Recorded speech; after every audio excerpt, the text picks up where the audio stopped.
সুম্মা লাআতিয়ান্না মিন বাইনি আইদিহিম, শুধু বসেই থাকবো না, আমি আসবো তাদের সামন থেকে, ওয়া মিন খালফিহিম, তাদের পিছন থেকে, ওয়া আন আইমানিহিম, তাদের ডান দিক থেকে, ওয়া আন শামাইলিহিম, তাদের বাম দিক থেকে, ওয়ালা তাজিদু আকসারাহুম শাকিরিন, হে আল্লাহ আপনি বেশিরভাগ আদম সন্তানকে শুকরগুজার পাবেন না।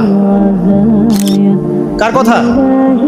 শয়তানের এই কথাটা কি সত্য না মিথ্যা? এখন বেশিরভাগ লোক নামাজ পড়ে না পড়ে না? পড়ে পড়ে না। বেশিরভাগ মুসলিমের দাড়ি আছে না নাই? বেশিরভাগ মুসলিম সুদ খায় না খায় না? এখন বেশিরভাগ তরুণ প্রজন্ম জেনায় আছে না নাই? পর্নোগ্রাফি সবাই দেখে না দেখে না? অন্যের সম্পদ আত্মসাৎ মানুষ করছে না? দুর্নীতি করছে না? ঘুষ খাচ্ছে না? ইসলামের বিধান 100% পালন করে কত পার্সেন্ট মানুষ? খুব কম। আচ্ছা বাদ দেন এত বড় বড় কথা, শুধু কোরআনুল কারীম তেলাওয়াত করতে পারে কতজন মানুষ? বলি না আমরা 90% মুসলিমের বাংলাদেশ, তো 90% মুসলিমের বাংলাদেশে কত ভাগ মুসলিম কোরআন তেলাওয়াত করতে পারে?